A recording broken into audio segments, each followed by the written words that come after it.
తెలుగు చదువుకుంటే సాఫ్ట్వేర్ ఉద్యోగాలు వస్తాయా అని అడగడం అన్నది నిజంగా అబ్జెక్టబుల్ అధ్యక్ష. ఏం తెలుగు చదువుకున్న వాళ్ళు కలెక్టర్లు కాలేదా? తెలుగు చదువుకున్న వాళ్ళకి పెద్ద పెద్ద పొజిషన్ లో లేరా? తెలుగు వాళ్ళు ఈ రోజు ఢిల్లీలోని పెద్ద పెద్ద పొజిషన్స్ లో లేరా అధ్యక్ష? తెలుగు మీడియం లో చదువుకున్న వాళ్ళందరూ కూడా ఈ రోజు మంచి మంచి పొజిషన్స్ లో ఉన్నారు.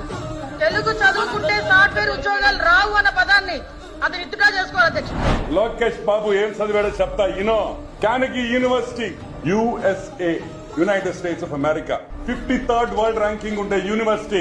ఎంత? BSc చేశాడు.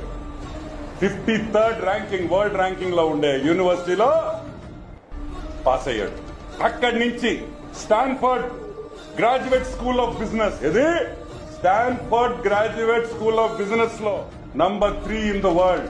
ప్రపంచంలో 3వ కాలేజ్ వరల్డ్ ర్యాంకింగ్ లో, దాంట్లో MBA చేసాడమ్మా.